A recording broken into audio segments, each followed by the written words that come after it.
Une femme de 24 ans se réveille sur une table d'autopsie à la morgue, face à la mort. Le médecin, intrigué, découvre un miracle et appelle la police. La vraie bataille pour cette femme, qui est revenue d'entre les morts, va maintenant commencer. Regardez jusqu'à la fin, vous serez surpris. L'aube tombait lourdement sur Houston, au Texas. La ville dormait sous un ciel opaque, presque sans étoiles. Un vent froid soufflait dans les couloirs de l'hôpital général St. Mary's de Houston, à l'arrière du bâtiment, où le silence est plus intense et les lumières plus faibles. L'amphithéâtre recevait un autre corps. Le service du docteur Michael Vargas venait de commencer. Il connaissait déjà très bien cet endroit, l'odeur du formaldéhyde, le tic-tac doux de les horloges accrochées au mur et le genre de silence qui semble murmurer des choses que personne ne veut entendre. Lorsque le corps est arrivé, il s'est dirigé vers la civière avec son calme habituel. Son œil exercé savait déjà ce qu'il devait rechercher. L'affiche indiquait Émilie Ramirez, 24 ans, cause du décès. Arrêt cardiaque, retrouvée inconsciente sur une place du centre-ville, soignée, mais sans réponse, aucun membre de la famille identifié pour l'instant.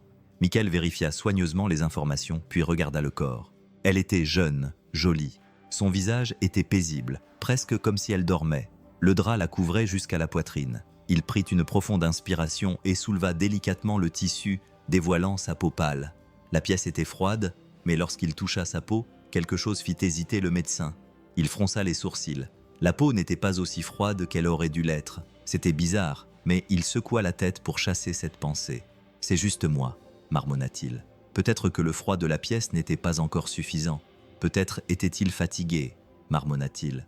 Peut-être que le froid de la pièce n'était pas encore suffisant. Peut-être était-il fatigué. Tôt le matin, amphithéâtre, trop de silence. Parfois, l'esprit joue des tours. Il regarda à nouveau le drap. Presque personne ne meurt à 24 ans de manière aussi soudaine. Mais ce n'était pas inhabituel non plus dans cet endroit. Il disposa les instruments sur la table.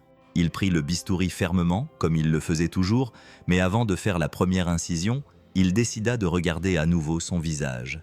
Il y avait quelque chose qui le dérangeait. Ce n'était pas de la peur, c'était un malaise dans sa poitrine, un besoin de comprendre. Il resta là pendant quelques secondes. Le bistouri dans sa main, le silence dans la pièce, et Émilie. Le vent dehors frappait la fenêtre avec un bruit sourd. Michael posa le bistouri un instant.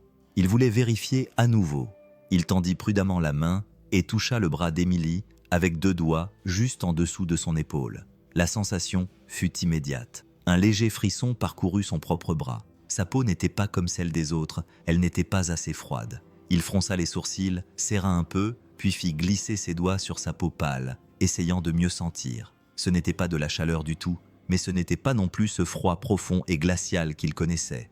La froideur de la mort est inconfondable, sèche, presque agressive. La sienne était chaude. Ou peut-être, juste peut-être, c'était sa main. Trop chaude, trop nerveuse. Peut-être était-ce juste la fatigue, le petit matin, le manque de sommeil, le mauvais café. « Tu deviens très sensible, Michael », marmonna-t-il pour lui-même, essayant de chasser cette pensée. Mais le malaise ne disparaissait pas. Son contact avait éveillé quelque chose d'étrange, comme si son corps était trop présent, presque comme s'il y avait encore quelque chose là, une légèreté qui ne cadrait pas avec l'idée de la mort. Il se dirigea vers l'évier. Il se lava les mains vigoureusement, comme s'il essayait de laver ses doutes. Il se regarda dans le miroir, le visage fatigué, la barbe mal rasée, les cernes sous les yeux. Il prit une profonde inspiration et revint. Il vérifia à nouveau le dossier. Les infos étaient claires. Arrêt cardiaque, confirmation signée par un autre médecin. Tout était conforme au protocole. Mais alors, pourquoi ressentait-il ce nœud dans l'estomac? Il toucha à nouveau sa peau. Toujours la même chose. Un léger frisson, comme celui d'une personne endormie dans une pièce froide. Pas comme quelqu'un qui était mort depuis des heures. Peut-être que ça ne fait pas si longtemps, dit-il à voix basse, comme s'il essayait de se convaincre lui-même. C'est peut-être ça, juste ça. Il essaya de se distraire. Il ajusta le drap, rangea les instruments, mais il ne pouvait pas oublier cette sensation. Cette froideur qui n'était pas vraiment froide. Cette sensation désagréable comme si quelque chose se battait encore à l'intérieur. Mais il ne pouvait pas se laisser emporter. Il ne pouvait pas se fier uniquement à ce qu'il ressentait. La médecine est une science, et le dossier était clair. Néanmoins, avant de continuer, il regarda Émilie une dernière fois. Son visage était calme, sa bouche entr'ouverte, ses longs cils immobiles, sa poitrine immobile. Tout indiquait la mort. Tout. Michael s'éloigna un peu de la civière, l'odeur de la pièce, le silence épais, le poids de ce début de matinée, tout cela lui rappela de vieux souvenirs enfouis depuis des années et qui remontaient du plus profond de son âme. Il sentit une boule dans sa gorge, ferma les yeux un instant, et là, au milieu de l'amphithéâtre, il vit une petite pièce éclairée par une fenêtre avec un rideau bleu clair. Il entendit un petit rire, un petit garçon pieds nus qui courait dans la pièce avec une petite voiture dans les mains. Ethan, le nom lui vint comme un murmure, presque comme une frayeur. Son petit frère n'avait que 6 ans quand il est tombé malade. C'était une de ces maladies qui surgissent de nulle part. Aucun signe avant-coureur, aucune explication. D'abord, de la fièvre, puis une fatigue bizarre. Les médecins ont discuté et discuté, mais rien ne semblait marcher. En quelques jours, le garçon ne pouvait plus sortir du lit et en moins d'une semaine, il était parti.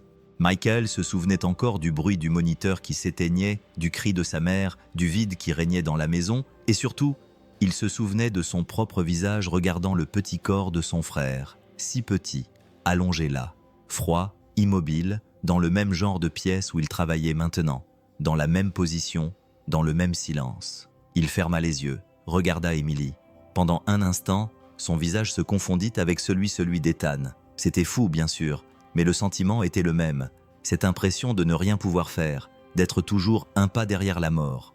À ce moment-là, Michael s'était promis de ne jamais laisser partir quelqu'un sans avoir tout essayé, que tant qu'il y aurait la moindre chance, il se battrait. C'est pour ça qu'il est devenu médecin, pour Ethan, pas par vocation, pas pour la gloire, mais par culpabilité. Culpabilité de ne pas avoir pu sauver son frère. Culpabilité de s'être contenté de regarder. Il prit une grande inspiration. Il sentait son cœur battre plus vite. Il remit sa main sur le scalpel, mais maintenant ses doigts tremblaient un peu. Le métal était froid, lourd, différent de toutes les autres fois. Il baissa les yeux. Emily était toujours là, jeune, silencieuse, mais quelque chose en lui hurlait. Un vieux malaise, caché depuis si longtemps.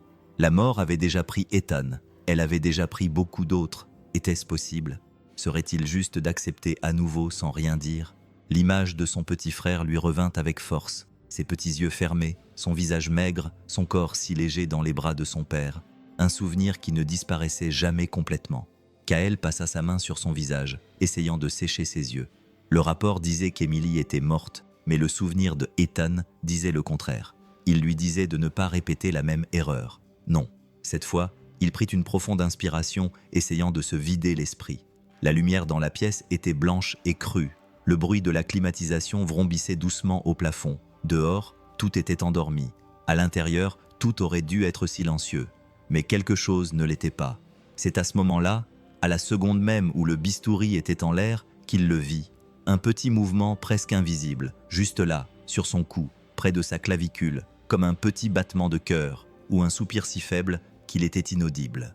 Un tremblement si léger que s'il n'avait pas regardé dans cette direction, il l'aurait manqué.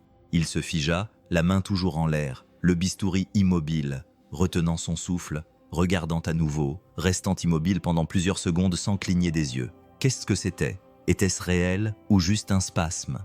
Parfois, le corps réagit même après la mort. Il l'avait déjà vu auparavant, mais cela ne ressemblait pas à un spasme. Il s'approcha, baissa lentement la tête. Il essaya de voir si le mouvement allait se reproduire. Son cou était maintenant immobile, la peau lisse, sans mouvement, mais ce qu'il ressentait à ce moment-là n'était pas logique. C'était une oppression dans sa poitrine, un cri intérieur qui disait « Quelque chose ne va pas, regarde encore, regarde attentivement ».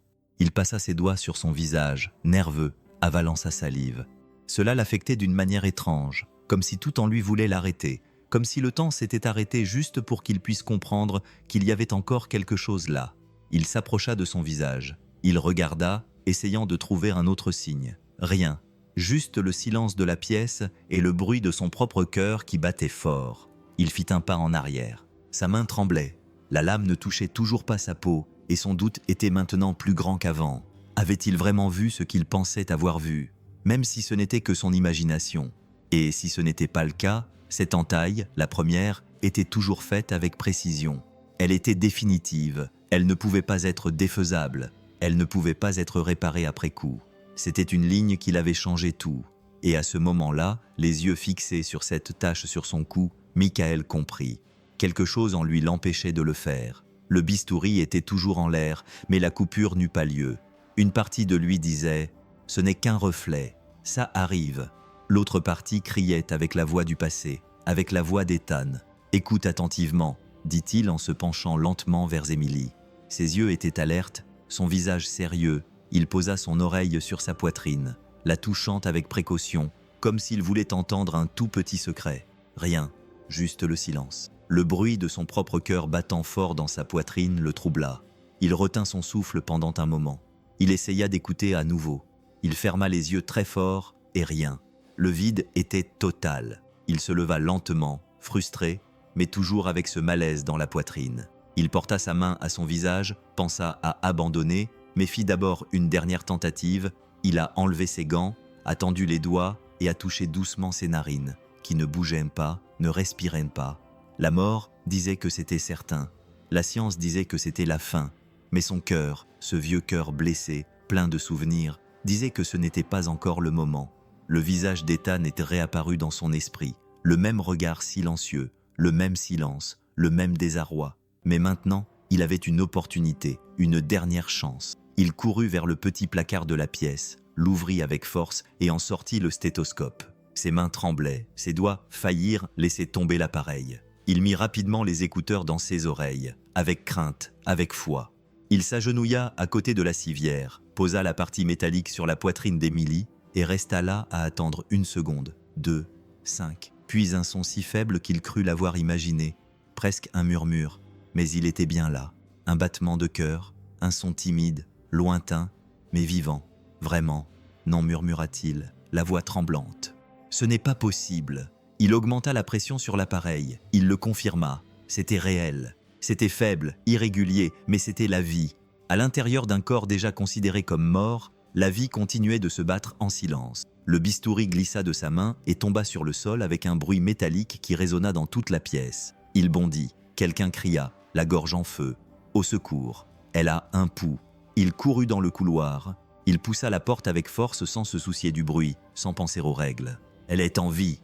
cria-t-il à nouveau, plus fort. Le couloir glacé était maintenant une piste de course désespérée, non pas par obligation, mais par espoir. Ce qu'il ressentait à ce moment-là ne pouvait pas être expliqué. C'était un coup de poing dans la poitrine, une lumière dans l'obscurité. C'était le souvenir de Ethan devenant quelque chose de nouveau. Miracle ou erreur, peu importait. Emily respirait, et c'était tout ce dont il avait besoin pour continuer. L'adrénaline rendait sa vision floue. Il pouvait à peine respirer, mais elle était là et elle était en vie. « John, John !» cria-t-il d'une voix rauque. « Aide-moi !» En quelques secondes, l'assistant est arrivé, les yeux écarquillés. « Elle est en vie. Apporte la civière. Vite, vite !» John n'a pas posé de questions. Il n'y avait pas de temps à perdre. Il a couru vers le coin de la pièce et a sorti la civière à roulettes. Michael était déjà en train de retirer les draps, avec précaution, mais avec désespoir. À chaque seconde, le bruit du battement de cœur qu'il avait entendu continuait de résonner dans ses oreilles. Faible, irrégulier, mais c'était la vie. Et c'était tout ce qui comptait. Ils déplacèrent Emily avec précision, mais aussi avec urgence. Son corps semblait encore plus fragile maintenant, comme s'il était suspendu à un fil invisible. Michael la positionna de ses propres mains, en lui tenant la tête avec précaution. Ses doigts tremblaient. « Reste avec moi. Tu m'entends ? Reste, tiens bon, s'il te plaît », murmura-t-il presque sans s'en rendre compte, comme s'il parlait à quelqu'un dans un rêve. Le brancard se précipita dans les couloirs de l'hôpital. Les roues heurtaient le sol irrégulier, grinçant. Les lumières blanches au plafond défilaient, une par une. Michael la poussait fort, sans s'arrêter, le visage tendu, la sueur coulant sur son front. John courait à côté, haletant. « Aux urgences, vite !»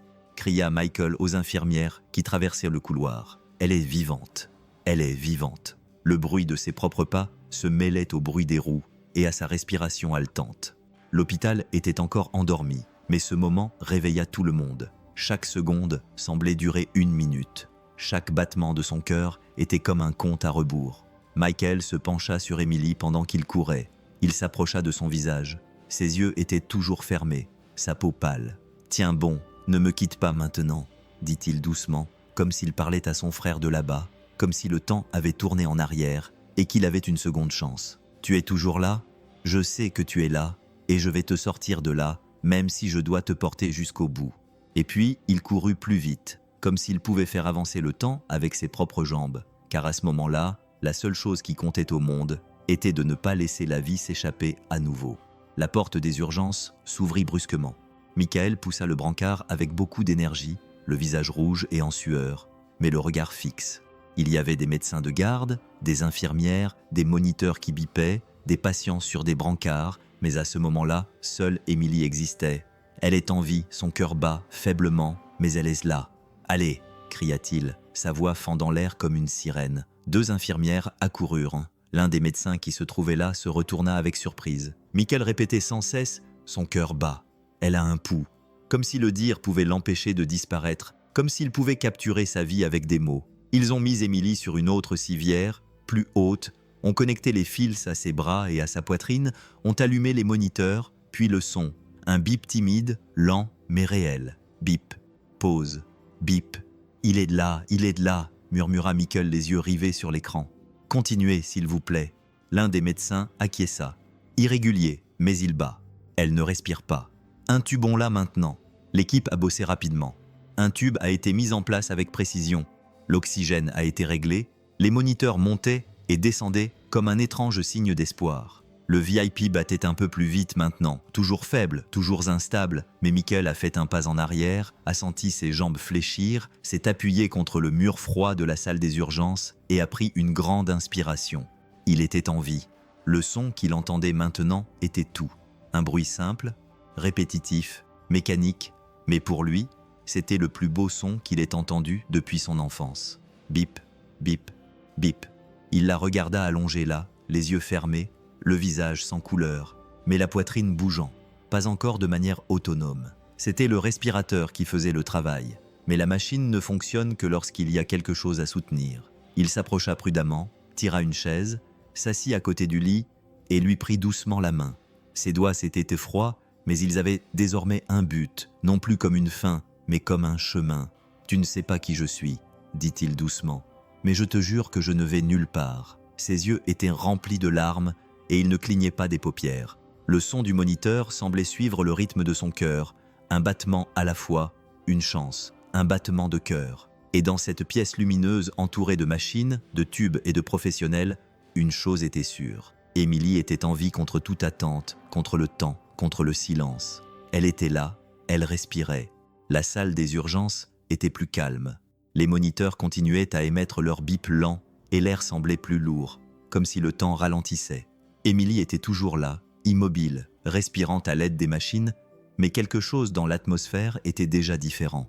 C'était comme si la vie s'installait en elle, cherchant un moyen de s'exprimer. Michael ne bougeait pas de son côté du lit. Il était assis là, les coudes sur les genoux et les mains jointes, la regardant comme s'il observait une faible flamme, essayant de ne pas être éteinte par le vent. Ses yeux clignaient à peine.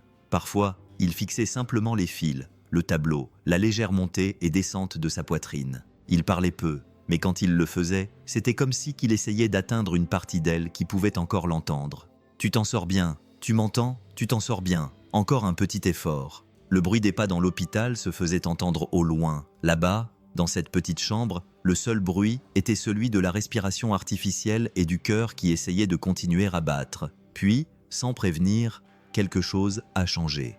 C'était léger, presque imperceptible. Ses cils ont bougé. Michael ouvrit grand les yeux, se leva lentement, s'approcha de la tête de lit et pencha son visage près du sien. La sueur coulait sur son front et sur son menton. Son souffle s'arrêta dans sa poitrine. « Émilie » appela-t-il doucement. « C'est moi, Michael. » Ses yeux s'ouvrirent pendant une seconde.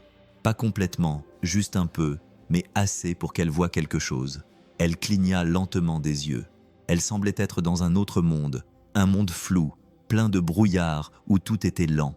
Ses yeux bougeaient avec difficulté, essayant de comprendre où elle était. Et puis elle l'a vu l'ombre du visage de Michael, mouillé de sueur, fatigué, mais avec un regard qui disait « Tu n'es pas seul ». Elle n'a rien dit. Elle ne pouvait pas. Ses yeux se sont refermés comme si l'effort était trop intense. Le corps continuait de se battre, mais à cet instant, ce regard était tout. Michael resta immobile. Il expira longuement. Il lui serra doucement la main. Les larmes aux yeux, il murmura « Tu m'as vu, n'est-ce pas ? Tu as ouvert les yeux. Tu m'as vu. » Il ne savait pas si c'était réel ou si c'était juste parce qu'il était fatigué, mais ça n'avait pas d'importance. Car à ce moment-là, dans ce petit geste, Il savait qu'Emily était toujours là, en train de se battre. Et c'était tout ce dont il avait besoin. Le couloir de l'hôpital était silencieux. Il était encore tôt le matin, mais Michael ne sentait pas le temps passer. Il ne pouvait pas rester immobile. Même si Emily était stable dans son lit et que les moniteurs clignotaient comme ils le devaient, quelque chose en lui ne voulait pas se calmer. Assis dans la salle des archives, sous la lumière fluorescente, il tenait le dossier d'Emily entre ses mains. Il y avait le dossier, les rapports, les tests, tout était très clair, organisé, technique, et pourtant ça n'avait aucun sens. Il ouvrit le dossier, feuilleta les pages, en commençant par le rapport initial. Arrêt cardiaque. Confirmé. Signature du médecin de garde. Confirmé. Confirmé. Mais maintenant, cette confirmation semblait être une terrible erreur. Comment quelqu'un pouvait-il confirmer la mort d'une personne vivante? Michael posa ses coudes sur la table, se frotta le visage avec les mains, prit une grande inspiration et essaya de réfléchir calmement, logiquement. Il revint au test, lut les taux de glucose, la pression artérielle, l'oxygénation, les électrolytes, tout était normal, aucune activité. Du moins, c'est ce qu'ils avaient écrit. Mais maintenant, elle était là, vivante. Il sortit une autre feuille, une simple analyse de sang, faite quelques minutes avant tout ça. Pas d'infection, pas d'inflammation, rien qui explique l'effondrement. Un autre test cardiaque. Normal, ce n'est pas possible, murmura-t-il en se levant. Rien ici n'indique qu'elle allait mourir. Il se mit à faire les 100 pas dans la pièce, les papiers à la main. Le bruit de ses propres pas résonnait bruyamment sur le sol froid. C'était une erreur. Quelqu'un avait signé sans écouter correctement. Et le pouls, et la respiration. Comment tout le monde pouvait-il se tromper? En même temps, il regarda à nouveau le nom du médecin qui avait signé le certificat de décès. C'était un collègue expérimenté et dévoué. Ce n'était pas le genre de personne à se laisser distraire. Michael le savait. Alors, que s'était-il passé? Il s'adossa contre le mur et fixa le plafond comme s'il cherchait une explication là-haut. Mais l'hôpital, comme toujours, ne répondit pas, rendant l'atmosphère encore plus pesante. Où était-ce l'une de ces choses qui ne peuvent être vues ou expliquées, dit-il, presque sans voix. Il ferma les yeux. L'image d'Emily, allongée, immobile, lui revint à l'esprit, puis ce léger mouvement dans son cou, le faible battement de cœur sur le stéthoscope, ses yeux s'ouvrant lentement. Quelque chose s'était passé, quelque chose qui sortait de l'ordinaire, et ce n'était pas une erreur. Il le sentait au plus profond de lui-même. C'était comme si la mort était venue, mais pour une raison que personne ne pouvait expliquer, elle s'était retirée à la dernière seconde. Il jeta les papiers sur la table. Ce n'était pas une erreur. Ce n'était pas le cas, marmonna-t-il avec conviction. C'était peut-être de la chance, peut-être autre chose. Mais là, devant ce dossier vierge, ces résultats d'examen normaux, Michael réalisa qu'il était entré dans un domaine où la médecine n'avait pas sa place. Et pour la première fois depuis longtemps, il sentit qu'il était confronté à quelque chose de plus grand, quelque chose qui ne pouvait être contenu dans des tableaux, des rapports ou des explications scientifiques. C'était comme si la vie avait décidé de rester. Le lendemain matin arriva avec un silence différent. Ce n'était plus le silence d'avant, plein de doutes, de peur et de pertes. C'était maintenant un silence plein d'attente, un silence qui écoute, ressent, respire avec vous. L'hôpital continuait à son rythme lent. Lumière tamisée, bruit de pas lointains, machines émettant des sons répétitifs, toujours les mêmes. Mais dans cette chambre où Emily reposait toujours, reliée aux machines, il y avait une sorte de présence qui ne pouvait être vue. Quelque chose entre elle et Michael, qui, sans qu'il s'en rende compte, avait déjà commencé à grandir. Michael ne partait pas, il refusait, il n'essayait même pas de dormir. Il restait là toute la nuit, assis sur la même chaise. De temps en temps, il se levait pour ajuster son drap. Il passait doucement sa main sur son bras maigre, sur son visage pâle. Parfois, il se parlait à lui-même, presque en chuchotant. « Es-tu là ? Et moi aussi, j'étais là. Je ne pars pas. » Oui, ce matin-là, il n'était pas médecin. Il ne pensait pas aux protocoles ni aux horaires de travail. Il ne voulait pas savoir les diagnostics ni les justifications. Il voulait juste rester assis là, en silence, à écouter. Les voyants du ventilateur clignotaient. Le son du moniteur restait régulier. Michael s'est appuyé contre le bord du lit, a posé ses coudes, a entrelacé ses doigts avec précaution et lui a pris la main. C'était un geste instinctif, simple, mais quand il a touché ses doigts, il a ressenti quelque chose qu'il n'attendait pas. C'était comme tenir la main de quelqu'un perdu en mer, une chaleur, un fil de présence, comme si de l'autre côté de ce sommeil profond, Emily pouvait le sentir. Il a fermé les yeux, a serré doucement sa main, la poitrine serrée, l'esprit rempli de souvenirs. « Tu sais, quand mon frère est mort, je n'étais pas là, dit-il doucement. Je me suis promis de ne plus jamais laisser quelqu'un seul au mauvais moment. » Il la regarda. Ses yeux étaient toujours fermés, mais il continua à parler comme si elle pouvait l'entendre avec son cœur. « Il avait 6 ans, c'était mon meilleur ami. Je suis allé aux toilettes, et quand je suis revenu, il était parti. » Une pause. Le bruit du ventilateur continuait. « Je ne me suis jamais pardonné. Jamais. » Sa voix tremblait un peu. « Mais je suis là avec toi. Je ne vais pas partir une seule minute. » Il passa lentement son pouce sur le dos de sa main. Le geste était lent, affectueux, comme le ferait un frère, comme quelqu'un qui a déjà perdu trop. Le temps passait lentement ce matin-là.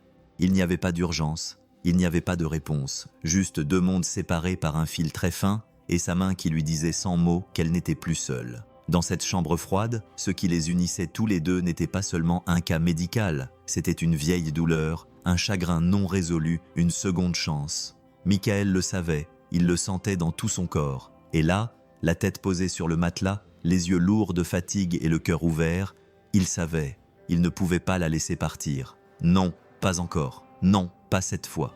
Et là, la tête posée sur le matelas, les yeux lourds de fatigue et le cœur ouvert, il savait, il ne pouvait pas la laisser partir. Pas encore. Non, cette fois, c'était déjà l'aube. La douce lumière du matin pénétrait à travers les lamelles des stores, illuminant la chambre d'une teinte calme et dorée. L'hôpital se réveillait lentement, mais là, à côté du lit d'Emily, Michael était toujours assis, les yeux fixés sur elle. Les cernes profonds sous ses yeux montraient qu'il n'avait pas dormi.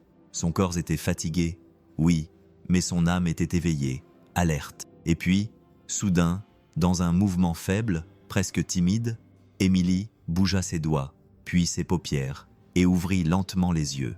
Michael bondit, mais se retint. Il s'approcha calmement d'elle, le cœur battant à tout rompre. « Bonjour, ne t'inquiète pas, tu es en sécurité maintenant. » Elle cligna des yeux, perplexe. Ses yeux bougeaient lentement, essayant de reconnaître l'endroit, de comprendre ce qui se passait. Elle respirait difficilement, mais elle était consciente. Elle regardait autour d'elle comme quelqu'un qui se réveille d'un très long cauchemar. « Je... » dit-elle d'une voix brisée, faible. « Je suis morte. » La question resta en suspens, comme une pierre. Michael prit une profonde inspiration, s'assit à nouveau à côté d'elle et lui prit doucement la main, comme la nuit précédente. « Presque, » répondit-il sincèrement. « Ils t'ont déclarée morte. Tu étais déjà avec moi à la morgue, mais tu es revenue. » Emily ouvrit les yeux, surprise. Son visage se transforma en peur, terreur, désespoir. Sa bouche se mit à trembler. Elle tourna lentement la tête sur le côté, essayant d'échapper à tout cela, mais la réalité était là, solide comme un coup de poing dans la poitrine. « Chut, je t'ai entendu, » dit-il, les yeux remplis de larmes. « J'ai tout entendu. » Michael s'approcha. « Qu'as-tu entendu ?» Les voix, le bruit de la voiture, quelqu'un qui me disait que j'étais morte, puis le silence. Un silence horrible.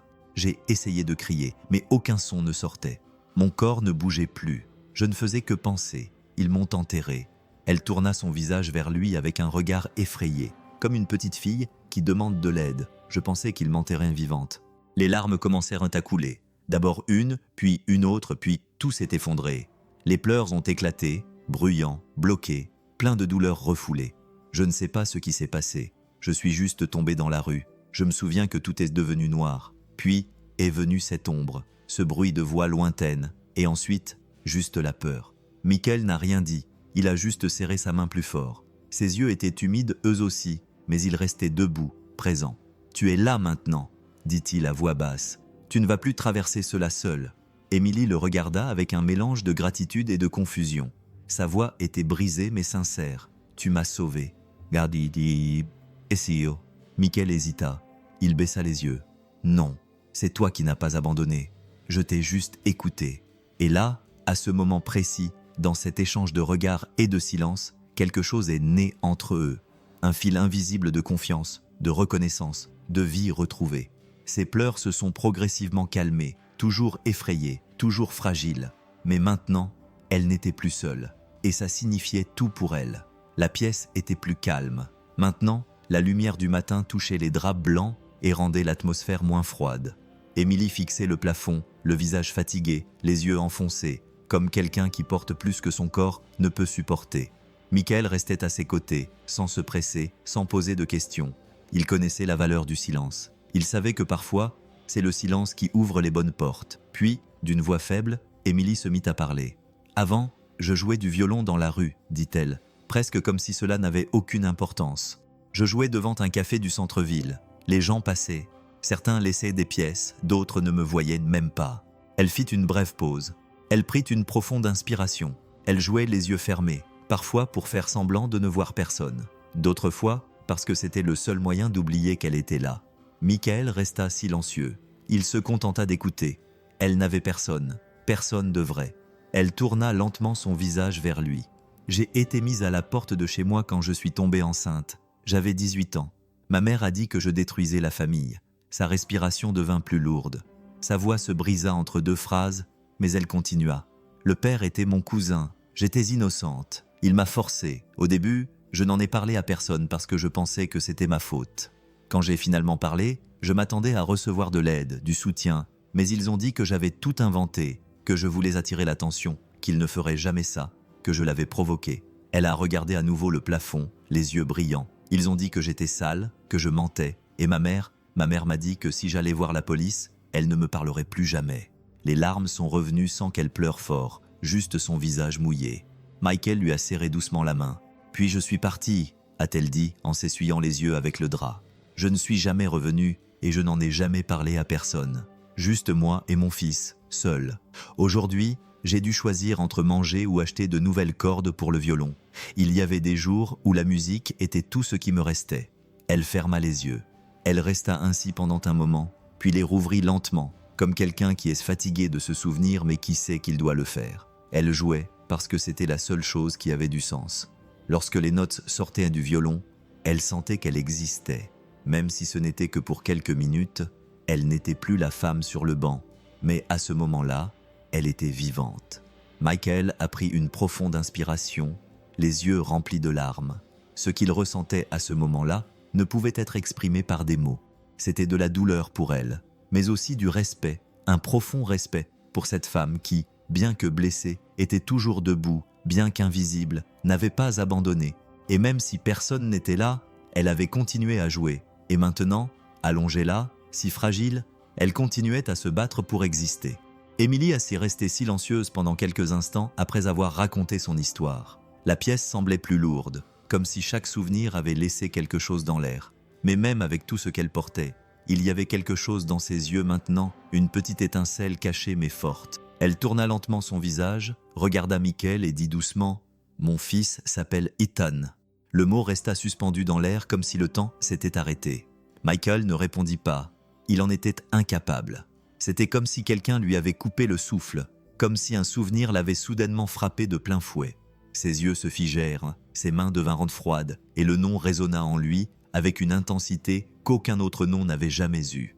Ethan déglutit péniblement, essayant de le cacher, mais son visage en disait long. Émilie le remarqua. Quelque chose n'allait pas ? Elle prit un moment pour répondre, elle essayait encore de comprendre. « Mon frère s'appelait aussi Ethan, dit-elle d'une voix basse, presque un murmure. Il est mort à l'âge de 6 ans. » Le silence retomba, mais c'était maintenant un silence différent, rempli de quelque chose qu'aucun d'eux ne pouvait expliquer. « Oui, c'est un très beau prénom, n'est-ce pas ?» Émilie essaya de sourire, mais ses yeux se remplirent à nouveau de larmes. « Oui, » répondit Michael, toujours en la regardant. « Très beau. » Il s'éloigna un peu, comme s'il avait besoin de respirer. Il se dirigea vers la fenêtre et regarda dehors. Le matin était animé par les gens qui allaient et venaient, mais en lui, tout était calme. Était-ce une coïncidence, juste le nom d'un enfant, ou était-ce plus que cela? Il retourna vers le lit et fixa sa main, les marques, les blessures, à quel point fragile elle était. Et il pensa à tout, à ce qu'il avait presque perdu, au miracle, à la musique, à l'enfant qu'elle avait élevé seule, et à ce nom qui était revenu dans sa vie après tant d'années, comme s'il ne l'avait jamais vraiment quitté. « Quel âge a-t-il » demanda-t-il, en essayant de ne pas pleurer. « 5 ans, répondit Émilie à voix basse. « Il aura 6 ans en octobre. » Michael ne put se retenir. Il baissa la tête, les yeux remplis de larmes. « 6 ans déjà, répéta-t-il. C'était comme si la vie, à ce moment-là, réparait quelque chose qu'il n'avait jamais pu réparer lui-même. Comme si, dans cet enfant qu'il ne connaissait pas encore, il y avait une partie de quelque chose perdu, quelque chose qu'il devait retrouver. Et dans cette chambre toute simple, avec ses murs blancs et ses machines partout, un lien invisible commença à se former entre deux Ethan. Celui qui était parti et celui qui avait besoin d'être soigné. Les jours d'attente passèrent. Émilie était encore faible, mais chaque battement de son cœur semblait plus fort. Son visage avait un peu plus de couleur. Ses yeux s'ouvraient avec moins d'effort. Et au fond d'elle-même, une seule question se répétait chaque jour. « Où est mon fils ?» Michael comprenait son silence lorsqu'elle ne posait pas la question à voix haute. Il comprenait le vide dans ses yeux entre une conversation et l'autre. Et donc, même si ce n'était pas son devoir, même si ce n'était pas son travail, il a décidé de le chercher. Il a appelé ses contacts, passé quelques téléphones, parlé avec l'équipe des services sociaux de l'hôpital. Il voulait qu'elle ait au moins ses retrouvailles, cette certitude. Et puis, un mercredi après-midi, Ethan est arrivé. Il tenait la main d'une femme simple, la voisine qui s'occupait de lui lorsque sa mère sortait jouer de la musique dans la rue. Le garçon portait un sweatshirt bleu et de vieilles baskets et il tenait dans ses mains une petite voiture rouge usée. Ses cheveux étaient ébouriffés, ses yeux alertes mais méfiants. Michael est allé le chercher dans le couloir, s'est accroupi devant le garçon et lui a dit « Ta maman t'attend à l'intérieur, mais marche doucement. Oui, elle est encore en convalescence. » Ethan n'a rien dit, il a juste hoché la tête. Mais quand la porte de la chambre s'est ouverte, il a oublié de marcher doucement. Il a couru. Ses petites jambes ont traversé la pièce en une seconde. Émilie a entendu le bruit avant de le voir. Elle a détourné le visage, les yeux remplis de larmes, et quand elle a vu son fils courir vers elle, le monde s'est arrêté. « Mon fils !» Sa voix était brisée, émue, et son sourire tremblait plus que ses lèvres. Ethan grimpa sur le lit du mieux qu'il put, se jeta dans ses bras et la serra fort, comme s'il avait peur qu'elle disparaisse à nouveau. Émilie le serra de toutes ses forces. Elle pleura doucement, cachant son visage dans ses cheveux. « Tout va bien maintenant. Maman est là. Maman est de retour. » Le garçon ne dit rien. Il resta simplement là, comme si c'était tout son univers, comme si ce câlin était la seule chose qui existait. Kael observait de loin, adossé au mur, les bras croisés et le cœur serré. C'était beau à voir, mais cela lui faisait aussi mal car à ce moment-là, il voyait un autre Ethan, celui qu'il n'avait pas eu la chance de serrer dans ses bras à nouveau, celui qu'il n'avait pas pu sauver. Et maintenant, devant lui, se trouvait ce garçon qui portait le même nom dans la même étreinte. C'était comme si le temps avait apporté un changement, comme si le destin lui avait donné une chance de le sauver, de le guérir. Quand Émilie a pu respirer à nouveau, elle a regardé Michael et lui a dit, les larmes aux yeux. Il est resté chez un voisin pendant que je jouais. Je suis rentré tard, fatigué, presque sans rien, mais tout ça, c'était pour lui, juste pour lui. Elle caressa le visage de son fils. Parfois, on n'avait pas vraiment à manger. Parfois, il n'y avait que du pain rassis et de l'eau avec du sucre. Et même comme ça, il me donnait un baiser et disait « Merci maman ». Ethan était toujours là, serré dans ses bras, silencieux, comme si ce moment était tout ce qui comptait. Michael détourna le regard un instant. Sa poitrine était remplie de gratitude, de tristesse, de quelque chose qu'il ne savait même pas comment expliquer. Mais là, dans cette pièce simple, avec un vieux chariot sur le sol et un enfant dans les bras de sa mère, il comprit quelque chose. Il y a des retrouvailles qui valent toute une vie. 2 jours après les retrouvailles, la pièce qui avait autrefois été un refuge pour un immense amour était désormais remplie d'une tension glaciale. Émilie était assise avec Ethan endormi sur ses genoux. Ses doigts parcouraient lentement dans les cheveux du garçon, dans une caresse distraite mais constante, comme si ce contact était la seule chose qui la maintenait debout. La porte s'ouvrit lentement. 2 personnes entrèrent, une assistante sociale de l'hôpital et une femme âgée du tribunal pour mineurs. Elle portait un des dossiers et avait un l'air sérieuse. Michael était dans la pièce et comprit rapidement que la conversation n'allait pas être agréable. L'assistante sociale parla calmement, mais ses mots frappèrent comme un marteau. « Madame Émilie, tout d'abord, on est super content que tu ailles mieux, mais on doit parler de la situation d'Ethan. » Elle serra son fils plus fort contre elle. Tout son corps se tendit. « Qu'est-ce qui ne va pas avec mon fils ?» demanda-t-elle, en essayant de garder une voix calme. La femme plus âgée fut directe. On a reçu un rapport de la voisine qui s'occupait de lui. Selon elle, il a passé plusieurs nuits seul, avec peu de nourriture, dans de mauvaises conditions d'hygiène et sans la présence d'un adulte légalement responsable. Émilie ne répondit pas. Elle se contenta de la fixer, essayant de comprendre ce que cela signifiait. Sa voix était plus faible maintenant. L'assistante sociale soupira. « Cela signifie que pour la sécurité d'Ethan, le protocole nous oblige à vous retirer temporairement la garde de votre fils jusqu'à ce que vous soyez dans un état stable. » Elle n'entendit pas la fin de la phrase. Le sol se déroba sous ses pieds. Son cœur battait à toute vitesse. Elle a regardé l'enfant endormi sur ses genoux. le visage serein, son petit corps blotti contre sa poitrine, comme si c'était le seul endroit sûr au monde. « Non, s'il vous plaît, a-t-elle murmuré. Ne faites pas ça. Il est tout ce que j'ai. » Michael tenta d'intervenir, s'approchant d'elle. Elle a failli mourir. Elle s'est battue pour vivre. Il a autant besoin d'elle qu'elle a besoin de lui. Vous ne pouvez pas lui enlever ça maintenant.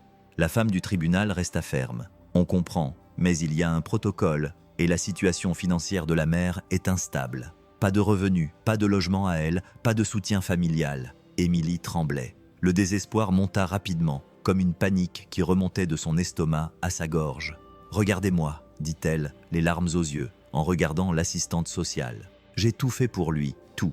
Même quand j'avais faim, même quand j'étais dans la rue, je n'ai jamais cessé de revenir. Je ne l'ai jamais abandonné. Je suis sa mère, et il est la seule personne qui me regarde comme si j'avais de la valeur. » La femme a hésité. Le silence est devenu pesant. Ethan s'est agité sur ses genoux, murmurant quelque chose, mais il ne s'est pas réveillé. Émilie le serra fort dans ses bras, comme si le monde essayait de lui enlever la seule chose qui lui restait, et elle parla doucement à personne en particulier, mais à tout le monde. « S'il me l'enlève, je ne sais pas ce qu'il restera de moi. » Et à ce moment-là, ni les papiers, ni les protocoles, ni la froideur des mots ne pouvaient cacher ce que tout le monde avait sous les yeux. Une mère brisée par le monde, mais complète pour son fils. Une femme qui avait failli mourir et qui était maintenant sur le point de le perdre à nouveau, mais cette fois-ci vivant. Le même après-midi, après que les travailleurs sociaux aient quitté la pièce, laissant derrière eux un silence pesant et le visage pâle d'Émilie, Michael se tenait dans le couloir. On pouvait entendre le bruit de ses chaussures aller et venir, sans nulle part. Il passa sa main dans ses cheveux, prit une profonde inspiration, regarda le plafond, le sol, et ne pouvait pas se sortir de la tête l'image d'Émilie serrant son fils dans ses bras, comme si elle tenait une partie de son propre corps. Il savait ce qu'il devait faire, mais il savait aussi ce qu'il ne pouvait pas faire. L'hôpital avait des règles claires. Il était interdit de s'impliquer avec les patients en dehors de la zone clinique, mais ce n'était pas un cas courant. C'était la vraie vie. C'était un des gens qui avaient besoin d'aide, et il prit donc sa décision. Il quitta l'hôpital, la tête baissée, sans parler à personne. Il se rendit au supermarché le plus proche, les vêtements froissés et les yeux fatigués. Il prit un caddie et commença à y mettre tout ce qui lui passait par la tête. Des fruits, du lait, des biscuits, du riz, des pâtes, de l'huile. Puis, il s'arrêta au rayon jouets. Il ne savait pas ce que les enfants de 5 ans aimaient. Il a choisi un petit camion bleu qui lui rappelait celui que son petit frère avait quand il était enfant. Puis un paquet de pâtes à modeler colorées et un livre de coloriage. Enfin, elle a acheté des petites baskets et un jeans pour enfants. Elle a payé tout ça en silence. Elle a attrapé les sacs. Elle est repartie, sans se soucier du poids. Elle ne portait pas seulement de la nourriture dans ses bras. Il portait la décision de ne pas rester immobile, de ne pas regarder une mère perdre son fils alors qu'il se battait encore pour se relever. Quand il est arrivé à l'hôpital, il est entré discrètement, s'est dirigé vers la chambre, les yeux alertes, s'assurant que personne de l'administration ne le voyait. Il a ouvert la porte lentement. Émilie était assise, le regard perdu dans le vide. Ethan jouait par terre avec la même vieille petite voiture qu'avant. Ils avaient tous les deux le regard terne et fatigué. Quand ils ont vu Michael avec les sacs, il a essayé de sourire, un peu nerveux, un peu ému. « Je vous ai apporté quelques trucs », a-t-il dit en posant tout sur la petite table dans le coin. Émilie a froncé les sourcils, confuse. « Mais pourquoi ?» Il l'a regardée avec fermeté. « Parce que tu en as besoin. Parce que personne ne va t'enlever ton enfant parce que tu n'as pas de nourriture ou de vêtements. Non, pas tant que je peux faire quelque chose. » Elle ne savait pas quoi dire. Elle ouvrit l'un des sacs et vit les jouets. Ses yeux se remplirent de larmes. Elle sortit les baskets du sac et les tint dans ses mains comme si elles étaient en or. Ethan s'approcha, curieux. Quand il vit le nouveau camion, ses yeux s'illuminèrent. « C'est à moi ?» demanda-t-il doucement. Michael sourit. « Oui, maintenant, c'est à toi. » Le garçon serra le jouet contre lui. Émilie observait tout cela en silence, la bouche entr'ouverte et les mains tremblantes. « Tu ne devrais pas faire ça, » dit-elle, la voix brisée. « Tu pourrais avoir des ennuis. » Il prit une profonde inspiration. « Peut-être, mais tu sais ce qui me cause plus d'ennuis que tout le reste ? Rester immobile, faire semblant de ne pas les voir et les laisser partir les mains vides. » Elle se couvrit le visage de ses mains et se remit à pleurer. Mais cette fois, c'étaient des pleurs différents, des pleurs de soulagement, de ne plus être invisible. Et dans cette simple chambre, sans luxe ni promesse, quelque chose de plus grand s'est produit. Quelqu'un a choisi de se soucier d'eux. a choisi de leur tendre la main. Même si le monde disait le contraire, quelques jours supplémentaires se sont écoulés. L'hôpital est resté le même, avec ses couloirs froids, ses murs blancs et cette odeur qui mêle le désinfectant et le silence. Mais quelque chose avait changé là-bas. Au moins dans une chambre en particulier, Michael arrivait toujours avec quelque chose dans les mains. Un goûter, une boîte de crayons de couleur, un petit livre, un fruit soigneusement coupé. Il n'était pas obligé de le faire. Personne ne le lui demandait. Mais il venait toujours. Ethan a eu peur quand il a vu la porte s'ouvrir. Il a couru à petits pas et avec un sourire facile, comme s'il l'avait attendu toute la journée. « Oncle Michael !» s'écria-t-il, les bras ouverts. La première fois qu'il entendit cela, Michael resta immobile. Il resta là un instant. Son cœur trébucha. « Oncle !» Le mot sortit avec force. Il était chargé de quelque chose dont il ne savait pas qu'il avait encore. Une sorte d'amour sans obligation, un endroit dont il ne se souvenait même pas avoir connu. « Oncle Michael !» répéta Ethan, tirant sur son pantalon avec sa petite main. Michael se pencha et sourit, ne sachant pas quoi dire. Il se contenta de le serrer dans ses bras. Émilie observait de loin, silencieuse, mais ses yeux en disaient long. C'était comme si elle voyait une scène qu'elle n'avait jamais osé imaginer. Les deux enfants qui riaient ensemble. Le garçon racontait comment il conduisait le camion dans la pièce. Le docteur faisait semblant d'être un monstre géant et devait échapper aux roues. Tout était si simple et si étrange. Au fil du temps, Michael a commencé à rester un peu plus longtemps. Il s'asseyait par terre, dessinait avec Ethan et racontait des histoires inventées. Parfois, Émilie riait des choses idiotes qu'il disait. Parfois, elle se contentait de regarder, mais en elle, quelque chose commençait aussi à changer. Un soir, alors que Michael disait au revoir, Ethan lui a attrapé la jambe. « Tu reviens demain, n'est-ce pas, oncle Michael ?» Michael a regardé Émilie. Elle a simplement hoché la tête avec un regard calme, presque reconnaissant. Il s'est penché et a touché le visage du garçon. « Si tu le veux, je reviendrai. » Et là, à ce simple moment, un sentiment qu'il n'avait pas ressenti depuis son enfance, quelque chose qui s'était perdu avec le temps, est né. Depuis Ethan, son frère, il ne s'était plus autorisé à ressentir ce genre d'affection. Mais maintenant, le nom revenait encore et encore de la bouche d'un enfant qui ne connaissait pas le poids de ce mot. C'était comme si la vie réparait lentement ce qui avait été brisé, comme si cet enfant était là pour rappeler à Michael qui il était et qui il pouvait encore être. Il était tard. La lumière qui filait par la fenêtre était dorée, calme, le genre qui rend une pièce plus chaleureuse et plus humaine.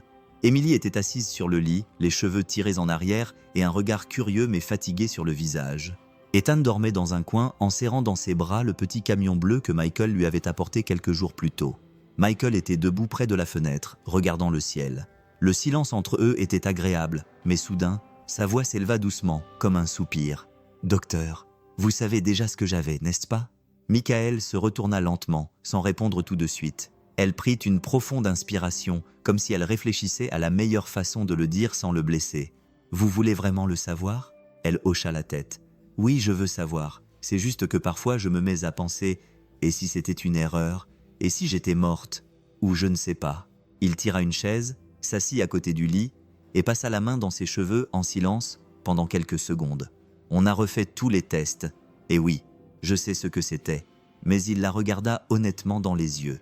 Je ne sais pas si connaître le nom te procurera la paix. Elle sourit légèrement. Je ne veux pas vivre avec ce doute qui me ronge, comme si cela allait se reproduire, si je vais m'évanouir à nouveau dans la rue. Michael soupira et baissa les yeux.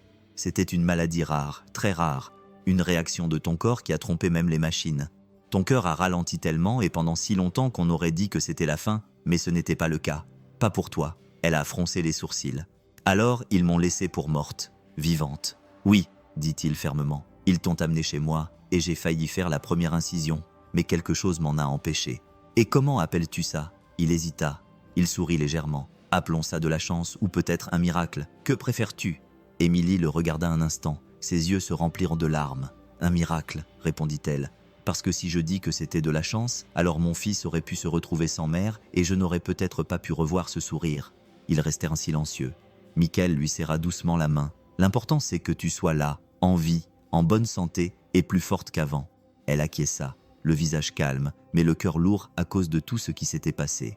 Pourtant, elle ressentait un certain soulagement, non pas à cause du diagnostic, mais à cause de la façon dont il avait réagi. Parce que parfois, la réaction la plus humaine est celle qui n'explique pas, celle qui embrasse. C'était une matinée claire. L'hôpital était plus animé que d'habitude. Les infirmières allaient et venaient, les portes s'ouvraient, on entendait des voix dans les couloirs. Mais dans la chambre où Émilie se remettait, le temps semblait différent, plus lent, plus calme. Ethan jouait avec des petites voitures sur une table de fortune. Émilie le regardait avec un sourire fatigué mais présent.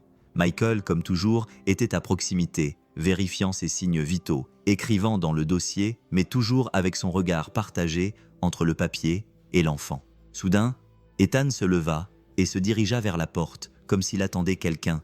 Et comme par magie, une des infirmières apparut avec un objet enveloppé dans un vieux tissu. Ethan le prit délicatement à deux mains et retourna lentement au centre de la pièce. « Oncle Michael, je peux lui donner maintenant ?» demanda-t-il. Michael se pencha, surpris. « Bien sûr, champion, vas-y. » Ethan se tourna vers sa mère et, avec un sourire plus grand que lui tendit le paquet. « C'est pour toi, maman. Quand tu iras mieux, je veux que tu joues à nouveau. » Émilie se figea pendant une seconde, les yeux écarquillés, et porta ses mains à sa bouche. Lorsqu'elle déballait le tissu, ce qu'elle vit lui coupa le souffle. Un vieux violon, marqué par le temps, mais intact, avec des cordes encore solides, et un archet attaché avec un ruban au corps de l'instrument. Elle le prit délicatement, comme si elle tenait un morceau de son âme qu'elle avait laissé derrière elle. « Fiston, où as-tu trouvé ça ?» Ethan rougit. « Je l'ai vu dans un vieux magasin dans la rue près de la maison de tante. J'ai raconté ton histoire à l'homme, et il me l'a donné. » Émilie ne put se retenir. Les larmes coulaient chaudes et abondantes. Elles coulaient sans tristesse, sans hâte. « Si tu m'as entendu, n'est-ce pas ?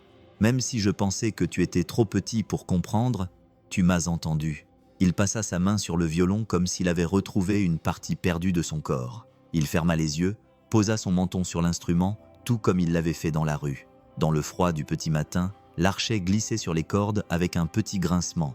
Puis un son doux se fit entendre, hésitant au début. Mais bientôt la mélodie trouva son chemin. C'était une chanson lente, sans précipitation, comme si elle racontait tout ce qu'elle avait vécu, l'abandon, la lutte, la peur, la mort imminente et l'espoir. Chaque note était un murmure, chaque pause un soupir. Ethan s'assit par terre en silence. Michael ferma les yeux et l'espace d'un instant, il n'était plus là. Il remonta le temps. Il vit son petit frère rire, les yeux brillants. Il se souvint des couchers de soleil avec ce violon désaccordé qu'Ethan essayait de jouer sur ses genoux. Il se souvenait de la joie pure et simple, de l'enfance interrompue. Et là, dans cette musique fragile, dans cette chambre d'hôpital blanche, il sentait le rire de son frère comme un écho, comme un souvenir vivant qui traverse le temps et revient le toucher. Lorsque la musique s'est terminée, le silence était plus fort que n'importe quel applaudissement. Émilie s'est essuyé les yeux. Ethan l'a serrée dans ses bras par derrière, la tenant fort. Michael garda les yeux fermés une seconde de plus, puis la regarda. « Tu n'as aucune idée de ce que tu viens de faire. » Et Émilie répondit d'une voix brisée. « J'ai juste frappé pour te rappeler que je suis toujours là. » Dans cette chambre, à ce moment-là, tout le monde savait. La vie n'était pas seulement revenue, elle chantait à nouveau. La vie n'était pas juste revenue, elle chantait à nouveau. Le jour de la sortie arriva. Émilie portait les mêmes vêtements simples qu'elle avait quand elle est entrée à l'hôpital, mais son regard était différent. Il y avait toujours de la fatigue, bien sûr, dans son corps et dans son âme, mais maintenant il y avait aussi une étincelle, une sorte de lumière que seuls ceux qui ont traversé les ténèbres connaissent. Ethan tenait fermement la main de sa mère, son sac à dos sur le dos et le camion bleu suspendu à l'un de ses doigts. Le violon était enveloppé dans un vieux drap et Michael se tenait dans l'embrasure de la porte, immobile. « Alors, c'est tout ?» demanda Émilie en esquissant un sourire. Fin du séjour. Il acquiesça, mais ne dit rien tout de suite. Son cœur était lourd dans sa poitrine, comme s'il oubliait quelque chose, ou plutôt, comme si quelque chose de très précieux lui échappait. Émilie s'approcha de lui et lui toucha doucement le bras. « On n'oubliera jamais ce que tu as fait. Jamais. » Il déglutit péniblement et regarda l'enfant qui l'appelait déjà d'une petite main timide. « Oncle Michael, tu vas venir nous rendre visite ?» C'est là, dans cette simple question, dans la voix de ce petit garçon qui parlait avec son cœur, qu'il l'a ressenti. Il a senti qu'il ne pouvait plus partir, que ces deux vies étaient désormais liées à la sienne, même s'il ne l'avait pas remarqué auparavant, que ce n'était pas juste un simple merci, mais quelque chose de plus profond, quelque chose qui le rappelait chaque jour. « Je peux venir demain ?» demanda-t-il en regardant Émilie dans les yeux. Elle rit avec enthousiasme. « Si tu ne viens pas, tu nous manqueras. » Et il vint. Le lendemain, il arriva avec du pain frais et du café au lait. le jour suivant, avec un livre d'histoire et une nouvelle couverture. Puis il apporta de la peinture et du papier pour Ethan, un petit flacon de parfum pour Emily, des fruits, des vêtements d'occasion, un sourire. Il arrivait toujours comme si de rien n'était, mais il restait pendant des heures, assis dans la petite cuisine, sur le sol, sur le seuil de la porte, écoutant Emily parler de son enfance, riant des choses qu'Ethan disait, écoutant le doux son du violon qu'on accordait, et avec le temps, il ne s'est même pas rendu compte qu'il n'était plus un visiteur, mais qu'il faisait partie de la famille. Ce lien qui avait commencé par un miracle était maintenant un choix. Michael n'était pas obligé d'être là, mais il était là tous les jours, non par obligation, mais par désir, par amour. C'était une décision du cœur, la plus difficile et la plus juste. C'était un après-midi nuageux, un de ces jours où l'on croit que le ciel va nous tomber sur la tête, mais où il ne pleut pas.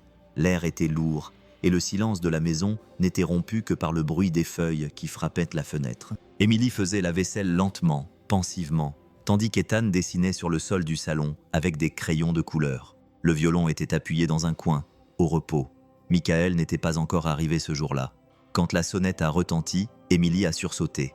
Elle s'est vite essuyé les mains sur un torchon et est allée ouvrir la porte. C'étaient 2 femmes des services sociaux, celles qu'elle connaissait déjà, celles qu'elle craignait. « Bonjour, Madame Emily. Pouvons-nous entrer un instant ?» Elle acquiesça, essayant de ne pas montrer la boule qu'elle sentait dans sa gorge. Elles entrèrent, des dossiers à la main, le visage froid et formel. « Nous avons reçu une nouvelle analyse de votre situation et, malheureusement, celle-ci continue de sembler instable. Sans revenu, sans logement officiel et sans famille pour vous soutenir, Emily sentit le sol disparaître sous ses pieds. « Qu'est-ce que ça veut dire ?» demanda-t-elle, la voix tremblante. L'autre femme répondit. « Ça veut dire qu'on envisage de transférer temporairement l'enfant dans un refuge sûr jusqu'à ce que vous puissiez lui offrir des conditions adéquates. » En entendant ça, Ethan se leva et courut vers sa mère, s'accrochant à sa jambe sans vraiment comprendre. « Maman, je ne veux pas aller au refuge. » Emily tomba à genoux et serra son fils dans ses bras. « Non, s'il vous plaît, non. J'essaie, je me bats. Il est tout ce que j'ai. » Les femmes se regardèrent. L'une d'elles essaya de parler plus doucement. « C'est temporaire, juste le temps que tu te remettes sur pied. » Mais Emily n'écoutait plus. Elle pleurait simplement. Son visage était enfoui dans les cheveux de son fils. C'était comme si le monde entier était sur le point de lui enlever la seule chose qui donnait un sens à sa vie. C'est à ce moment-là que la porte s'est ouverte à nouveau. Michael est entré avec un sac de pain frais à la main. Il s'est arrêté dès qu'il a vu la scène et s'est rapidement agenouillé à côté d'Emily. Que s'est-il passé ? Elle, entre 2 sanglots, a hoché la tête. Les mots sortaient entrecoupés. Ils veulent emmener Ethan dans un refuge. Michael a regardé les 2 femmes droit dans les yeux. Son regard était différent, ferme, intense. Non, ça n'arrivera pas. Les 2 femmes hésitèrent. « Monsieur Michael, nous comprenons votre relation avec la famille. » Mais il les interrompit. « Écoutez, je suis médecin. J'ai un revenu stable et une adresse permanente. Pas de casier judiciaire. Je veux m'occuper de lui avec elle, ensemble. » Emily leva les yeux, surprise, confuse. « Tu dis ça, Michael ?» Il la regarda avec un calme qu'elle n'avait jamais vu auparavant. Une certitude qui dissipait tout doute. « Je dis que nous allons nous occuper de lui ensemble. Si tu veux de la sécurité, tu l'auras. Je signerai tout ce qui est nécessaire. » Les assistants restèrent silencieux pendant un moment. Ils se regardèrent, puis regardèrent Emily. Et enfin Ethan, qui serrait son violon contre lui, comme s'il s'agissait d'un bouclier. Et là, à ce moment précis, sans grand discours ni promesse de conte de fées, une nouvelle famille vit le jour. Pas la plus commune, mais la plus réelle, faite de lutte, de douleur et de décision. Le temps passa silencieusement, comme toujours. Mais cette fois-ci, il apporta quelque chose de différent. À chaque visite, à chaque conversation devant la porte d'entrée, à chaque mélodie timide en fin d'après-midi, Michael et Emily se rapprochaient sans se précipiter, sans promesse, se permettant simplement d'être ensemble, de prendre soin l'un de l'autre et, plus que tout, de prendre soin d'Ethan, toujours sous prétexte de prendre soin d'Ethan. Mais les 2 se rapprochaient, étaient plus ensemble, plus unis, plus inséparables. Quand l'idée du mariage a été évoquée, ce n'était pas avec fanfare. Il n'y a pas eu de demande en mariage à genoux, ni de bague cachée dans un dessert. C'était pendant une conversation dans la cuisine, entre une tasse de thé et la vaisselle à rincer. « Et si on officialisait notre union ?» a-t-il demandé, presque sans lever les yeux. Emily a souri. Ce sourire de quelqu'un qui savait déjà. Officialiser. Quoi ? Ce que nous sommes déjà. Ce serait mieux pour que l'assistante sociale n'ait plus de doute. Elle a juste hoché la tête, et dans ce silence, ils ont dit oui. Quelques mois plus tard, le bureau d'état civil du quartier s'est réveillé sous le soleil. C'était une belle journée, simple, avec l'odeur du pain chaud des boulangeries voisines et les gens qui passaient avec leurs sacs de courses. À l'intérieur, dans une pièce modeste aux murs beige et aux fleurs en plastique sur la table, l'une des plus belles scènes que l'on puisse voir s'est déroulée. Émilie est entrée vêtue d'une robe blanche empruntée, sans fioritures, sans dentelle, mais propre, légère, avec un drapé qui semblait avoir été fait sur mesure pour elle. Ses cheveux étaient lâchés, retenus uniquement par une fleur sur le côté, son visage radieux, illuminé, comme pour dire « j'ai réussi, j'ai survécu ». C'est Ethan qui portait les alliances. Il portait une chemise à manches retroussées, les cheveux peignés sur le côté et des chaussures qui étaient encore un peu trop grandes pour lui au niveau du talon, mais ce qui attirait le plus l'attention, c'était son sourire. Fier et excité, il s'est dirigé vers la table avec la prudence de quelqu'un qui porte le monde sur ses épaules. « Tiens, mon oncle ». Michael a pris les alliances des petites mains et s'est penché pour embrasser le front du garçon. « Merci, champion ». Quand il s'est relevé, il a regardé Émilie.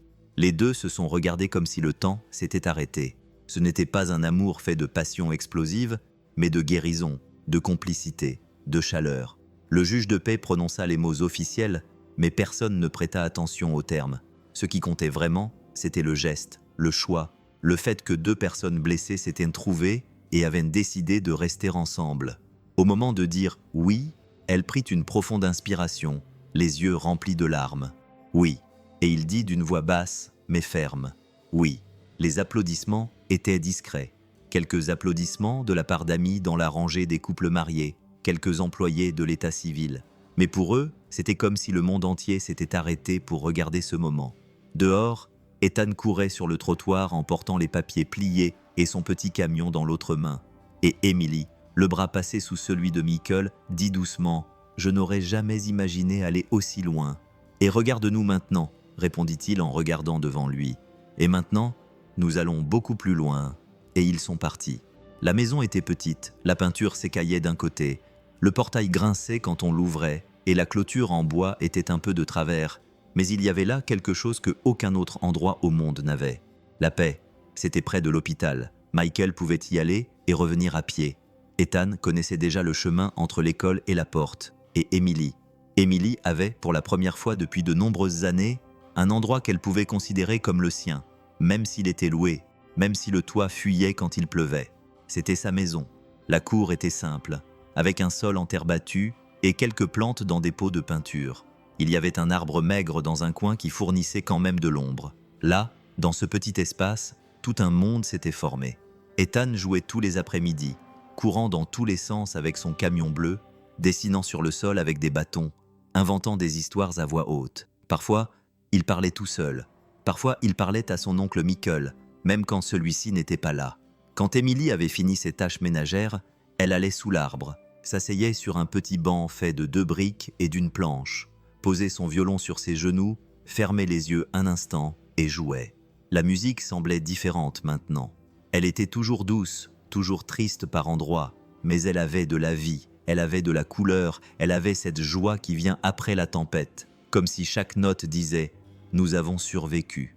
Michael se tenait souvent à la porte. Il n'entrait pas tout de suite. Il restait juste là à écouter. Regarder Ethan courir pieds nus, le visage en sueur, en riant, regarder Émilie avec son violon sur le menton, les yeux fermés, comme si elle dansait avec son propre passé, mais sans plus en avoir peur. Il était impossible de ne pas ressentir quelque chose de beau. Ils n'avaient pas de luxe, pas de meubles coûteux ni de tapis élégants, mais ils avaient du temps ensemble. Du temps pour parler sans se presser, pour rire de tout, pour cuisiner et renverser du sel, pour s'endormir sur le canapé devant la télévision allumée. Sur le mur du salon, un dessin de Ethan les représentait tous les trois se tenant la main, avec une maison bancale derrière eux et un soleil au-dessus d'eux. Dans le coin, il avait écrit en lettres bancales « Ma famille », et c'était tout. Dans la simplicité de cette petite maison, dans les notes aléatoires du violon, dans le bruit des petites roues du camion dans la cour, il y avait ce que beaucoup de gens passent leur vie à chercher. L'amour, c'était l'aube. La maison était silencieuse. Depuis la chambre, On pouvait entendre la respiration calme d'Émilie et les petits soupirs d'Ethan, qui dormait avec son camion bleu serré contre sa poitrine. Michael était réveillé, assis sur le bord du lit, avec une feuille de papier vierge dans la main et un simple stylo. La lumière de la table de chevet diffusait une lueur chaleureuse dans la pièce. Ce n'était pas normal pour lui d'écrire, mais cette nuit-là, il sentait qu'il le devait, comme si ce qu'il avait dans le cœur ne pouvait sortir que de cette façon. Il prit une profonde inspiration et commença. « Ethan, je n'ai jamais su comment te parler après ton départ. Je n'avais que 11 ans et tu en avais 6, mais ton absence a grandi avec moi. Elle est devenue plus grande que n'importe quel souvenir. Elle est restée dans ma poitrine comme quelque chose que je ne savais pas comment guérir. Pendant des années, j'ai essayé d'avancer, j'ai étudié, je suis devenu médecin. Et même si je disais que c'était ma vocation, au fond de moi, je sais, c'était pour compenser. C'était pour essayer d'empêcher d'autres Ethan de partir comme tu l'avais fait. Mais peu importe mes efforts, tu étais toujours là, dans chaque chambre d'hôpital, dans chaque battement de cœur faible, dans chaque corps que je ne pouvais pas sauver. Jusqu'à ce qu'une nuit, elle arrive. Une jeune femme, faible, silencieuse, considérée comme morte, mais avec quelque chose de différent. Quelque chose que je ne pouvais pas expliquer, seulement ressentir. J'ai écouté et elle était vivante. Et avec elle est venu son Ethan, un garçon de 5 ans avec de grands yeux et un sourire qui ressemble exactement au tien. Il court dans la cour avec un camion dans les mains. Il m'appelle oncle Michael et me serre dans ses bras comme s'il me connaissait depuis longtemps. Peut-être qu'il me connaît vraiment. Et regarde, mon frère, pour la première fois depuis de nombreuses années, je n'ai pas l'impression d'avoir échoué. Je m'occupe de lui et de sa mère, non pas parce que je le dois, mais parce que je le veux, parce que j'ai choisi de le faire, parce que d'une certaine manière, m'occuper d'Ethan me rapproche de toi. On a une maison simple, une cour en terre battue, un petit banc en bois où elle joue du violon tous les après-midi. Et quand le son sort des cordes, c'est comme si tu étais assis là avec moi, en train de rire comme avant. Cette lettre est juste pour te dire que je ne t'ai pas oublié et que je ne t'oublierai jamais.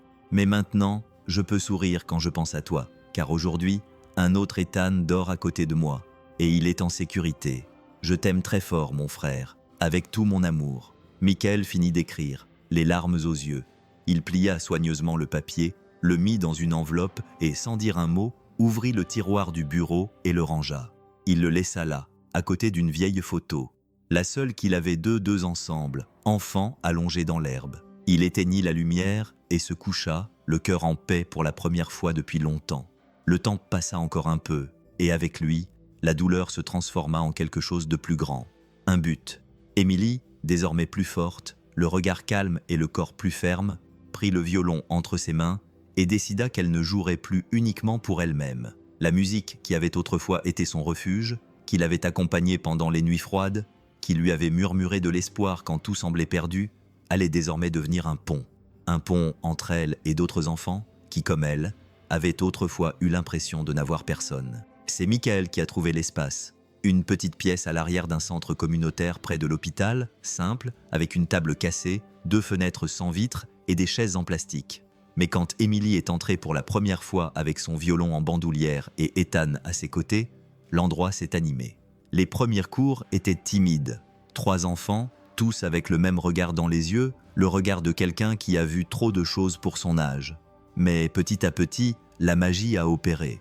Elle enseignait sans se presser, avec patience, avec amour. Les petits doigts faisaient des erreurs au début, les cordes sonnaient mal, mais elle souriait, jouait avec eux, les corrigeait tendrement. Gia, peu importe si ça sonne mal, ce qui compte, c'est que ça vienne de l'intérieur, disait-elle. Et les enfants comprenaient, car ce n'était pas seulement de la musique, c'était de l'attention, c'était de l'écoute, c'était une étreinte sans contact. Au fil du temps, d'autres élèves sont arrivés. Ils venaient en sandales, leur cahier à la main et un violon emprunté sous le bras. Tinto Émilie les leur a donnés un par un, les a ramassés, les a réparés, les a accordés. Parfois, elle restait tard pour réparer les archets avec du ruban adhésif, changer les cordes avec du fil de fer, improviser. Mais elle était complètement là, vivante, heureuse. Un jour, une fille nommée Sophia, maigre, avec des tresses et des yeux calmes, a interrompu le cours au milieu. Cachée derrière son violon, elle a regardé Émilie et lui a demandé « Tu as toujours su jouer comme ça ?» Émilie a souri. « Je n'ai pas appris parce que la musique était la seule chose qui m'écoutait quand personne d'autre ne le faisait. » Sophia a hoché la tête puis a joué une petite note désaccordée. Elles ont ri ensemble. À la fin du cours, Émilie est restée seule dans la salle. Elle a pris son violon et a joué une mélodie lente, similaire à celle qu'elle jouait à l'hôpital quand tout a commencé. Et quand elle a fini, elle a fermé les yeux et s'est murmuré « La musique m'a sauvé. Maintenant, c'est à mon tour de sauver quelqu'un d'autre. » Et ce fut le cas, car là, dans cette pièce toute simple, sans scène ni applaudissements, un orchestre de nouveau départ est né. Une musique faite d'histoires brisées, reconstruite avec des notes et de l'amour. Michael se tenait à la porte de la petite pièce où Émilie donnait ses cours. Il regardait de loin les enfants jouer de leur violon de fortune, souriant, faisant des erreurs et réussissant, tous traités avec affection. La musique pouvait être entendue dans le couloir, douce, belle, pleine d'histoire derrière chaque note. Il ferma les yeux un instant, prit une profonde inspiration et réfléchit à tout. La table d'autopsie, le scalpel, le mouvement dans son cou, le doute, le silence, la décision. Puis il parla, pas à voix haute, mais avec cette voix qui vient du fond de la poitrine. Combien de vies avons-nous déclarées perdues sans vraiment les regarder? Combien de fois avons-nous laissé quelqu'un derrière nous parce que nous étions fatigués, pressés ou effrayés? Et si cela ne prenait qu'une seconde, juste une seconde d'attention pour tout sauver? Il ouvrit les yeux. Émilie lui a souri depuis l'autre bout de la pièce. Ethan a couru et s'est jeté dans ses bras en riant. Oncle Michael. Michael a serré le garçon dans ses bras. Il a senti la chaleur de ce petit corps. Il a senti le présent se rattacher au passé. Et là, il a tout compris. Parfois, toute ta vie change en un instant. Si tu es prête à voir, maintenant, dis-moi. Et si c'était toi, aurais-tu remarqué ce mouvement dans son cou? Aurais-tu tenu la main de quelqu'un alors que tout te disait de lâcher prise? Aurais-tu ouvert ton cœur comme Michael ou eu le courage d'Émilie pour recommencer à zéro? Laisse ton commentaire ici. Qu'aurais-tu fait à leur place? Quelle partie de cette histoire t'a le plus touché? Et n'oublie pas d'activer la cloche, car chaque semaine, il y a une nouvelle histoire pleine d'émotions, de vérité et beaucoup d'âme. Et écoute, si cette histoire t'a ému, clique maintenant sur la vidéo à l'écran. C'est une autre histoire vraie qui a déjà fait pleurer beaucoup de gens et les a amenés à voir la vie différemment. Tu ne seras plus le même après l'avoir regardée. Magnifique. On se retrouve là-bas.